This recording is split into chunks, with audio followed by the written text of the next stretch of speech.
बांग्लादेशी हिंदुओं पर हो रहे अत्याचारों को लेकर राष्ट्रीय लोक दल के नेता मलूक नगर ने सभी देशवासियों से एकजुट होने की अपील की है। उन्होंने कहा कि इस मुद्दे पर कड़ा विरोध दर्ज कराया जाना चाहिए और सरकार इस मामले को गंभीरता से देख रही है। साथ ही उन्होंने चेतावनी दी कि देश की राजनीतिक पार्टियां इस मुद्दे को राजनीति का विषय न बनाएं, बल्कि एकजुट होकर विरोध दर्ज करें।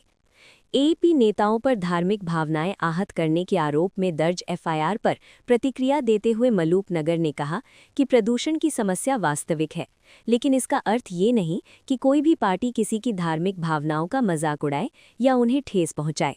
उन्होंने कहा कि ये किसी को अधिकार नहीं है और ऐसे मामलों में कानूनी कार्रवाई की जानी चाहिए, जो कि की जा रही है।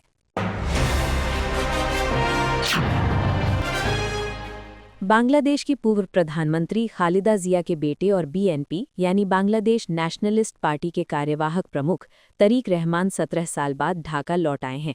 वे इतने वर्षों से लंदन में निर्वासन के बाद रह रहे थे और उन्हें लगातार बांग्लादेश सरकार की ओर से वापसी की अनुमति नहीं मिल रही थी। भारत की पूर्व राजदूत वीला सिकरी ने कहा कि जब तरीक रहमान अपनी मां की तबीयत खराब होने पर पहले लौटना चाहते थे, तब भी सरकार ने शर्त रखी थी कि उन्हें वन टाइम ट्रैवल पास लेना होगा। इससे स्पष्ट है कि सरकार उनके आगमन को नियंत्रित कर रही थी। अब उन्हें यात्रा पास मिल गया है और वे बांग्लादेश में हैं। वींगा सिकरी के अनुसार तरीक रहमान की वापसी से बीएनपी की लोकप्रियता में बड़ा उछाल देखने को मिल सकता है, क्योंकि वे लंबे समय बाद जनता के बीच आए हैं। उन्होंने ये भी कहा कि जमाते इस्लामी इस समय बीएनपी के पक्ष में नहीं है। हालांकि पहले वे उसके सहयोगी रहे हैं, लेकिन अब जमाते इस्लामी अन्य इस्लामिस्ट पार्टियों के साथ गठजोड़ करने की ओर अधिक झुकाव दिखा रही है। मीडिएशन अवेयरनेस वॉकथॉन के अवसर पर भारत के मुख्य न्यायाधीश सूर्यकांत ने कहा कि आज के कार्यक्रम के 2 प्रमुख उद्देश्य हैं। पहला, वॉकथॉन के माध्यम से जनता के बीच मध्यस्थता यानी मीडिएशन के महत्व का संदेश फैलाना। दूसरा, सम्मेलन में मध्यस्थता से जुड़े मुद्दों और जटिलताओं पर विस्तार से चर्चा करना। मुख्य न्यायाधीश ने कहा कि न्याय व्यवस्था में बढ़ते मामलों का प्रभावी समाधान सुनिश्चित करने के लिए मध्यस्थता एक महत्वपूर्ण उपकरण है और लोगों को इसके बारे में और अधिक जागरूक होना चाहिए।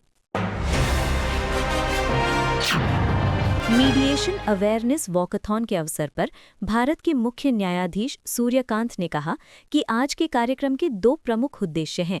पहला, वॉकथॉन के माध्यम से जनता के बीच मध्यस्थता यानी मीडिएशन के महत्व का संदेश फैलाना। दूसरा, सम्मेलन में मध्यस्थता से जुड़े मुद्दों और जटिलताओं पर विस्तार से चर्चा करना। मुख्य न्यायाधीश ने कहा कि न्याय व्यवस्था में बढ़ते मामलों का प्रभावी समाधान सुनिश्चित करने के लिए मध्यस्थता एक महत्वपूर्ण उपकरण है और लोगों को इसके बारे में और अधिक जागरूक होना चाहिए।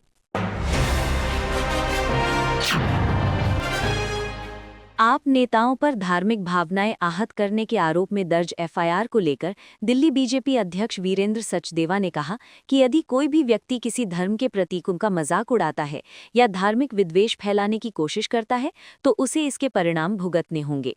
उन्होंने कहा कि राजनीति के क्षेत्र में एक निश्चित स्तर की गरिमा और आचरण बनाए रखना आवश्यक है। दिल्ली पुलिस ने एफआईआर दर्ज कर ली है और अब कानून अपना काम करेगा। कांग्रेस प्रवक्ता पवन खेड़ा ने धार्मिक सद्भाव और लोकतांत्रिक मूल्यों पर अपने विचार साझा करते हुए कहा, क्या हम चाहते हैं कि भारत बांग्लादेश जैसा बने, जहां अल्पसंख्यकों पर अत्याचार होते हैं? क्या हम यहां भी वैसा ही व्यवहार करेंगे? हम किस तरह का भारत चाहते हैं? उन्होंने ये स्पष्ट किया कि अपने त्योहारों को मनाना हर नागरिक का अधिकार है, लेकिन प्रोवोकेटिव गीतों के साथ किसी मस्जिद के बाहर हनुमान जयंती पर नृत्य करने की क्या आवश्यकता है?